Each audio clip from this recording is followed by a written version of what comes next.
शिवसेना ठाकरे गटाचे मोठे नेते आणि माजी खासदार विनायक राऊत यांच्या घरामध्ये नक्की काय सुरू होतं?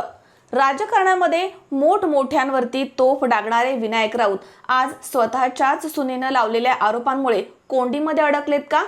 एका बाजूला पतीचं नपुसकत्व, 3 मांत्रिक, जिवंत कोंबड्यांचा बळी, काळ्या कणकेच्या बाहुल्या आणि गोमूत्र पिण्याची सक्ती, तर दुसऱ्या बाजूला 12 कोटी रुपयांची खंडणी आणि राजकीय कट.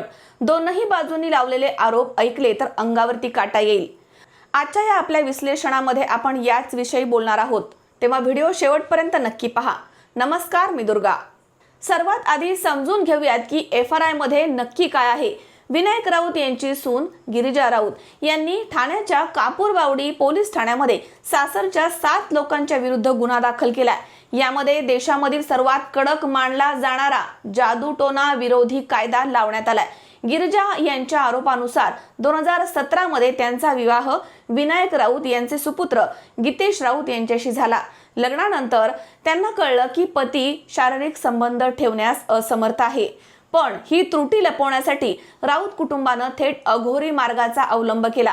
संतती प्राप्तीसाठी गिरिजा यांना 3 वेगवेगळ्या मांत्रिकांकडे नेण्यात आलं. तिथे जिवंत कोंबड्यांचा विधी झाला, काळ्या बाहुल्यांमध्ये सुया टोचल्या गेल्या आणि बळजबरीनं गोमूत्र पाजण्यात आलं. या प्रकरणामध्ये पोलिसांनी मोठी कारवाई करत सावंतवाडीचा मुख्य भोंदूबाबा फिरोज शेख आणि त्याचा साथीदार राम वडार यांना बेड्या ठोकल्या आहेत. आता वळूयात नाण्याच्या दुसऱ्या बाजूकडे.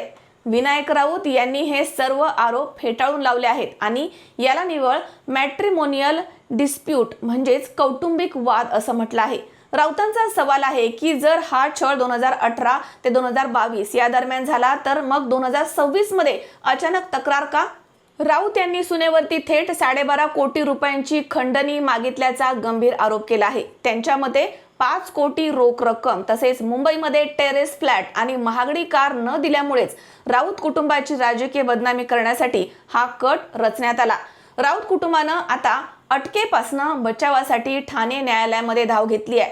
23 जुलैला यावरती सुनावणी होणार आहे. पण यावरती सून गिरिजा राऊत काय म्हणतायत? गिरिजा यांनी राऊतांचा ट्रॅपचा दावा खोडून काढला आहे.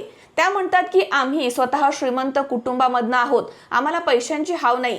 मी 7 वर्ष संसार वाचवण्यासाठी गप्प राहिले, पण जेव्हा पतीनं मला मारहाण करत म्हटलं की वडिलांच्या निवडणुकीमध्ये 2 कोटी खर्च झाले आहेत, तुझी इमेज काय आहे, तेव्हा माझी सहनशीलता संपली.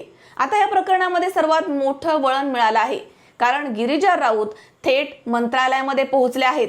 त्यांनी मुख्यमंत्री देवेंद्र फडणवीस यांच्याकडे धाव घेतली.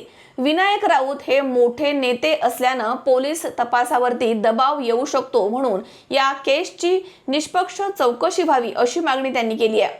यामध्ये आता एक भोंदूबाबा पोलिसांच्या कोठडीमध्ये आहे. पुरावे गोळा केले जात आहेत आणि विनायक राऊतांचे सरकारी पोलीस संरक्षण देखील काढून घेण्यात आलंय. एका मोठ्या राजकीय नेत्याच्या घरामध्ये सुशिक्षित सुनेसोबत असं अघोरी कृत्य खरंच घडलं आहे का, की यामागे काही राजकीय षडयंत्र आहे? हे आता पोलीस तपासामध्ये स्पष्ट होईलच. तुम्हाला काय वाटतं? कमेंट्स करून नक्की सांगा.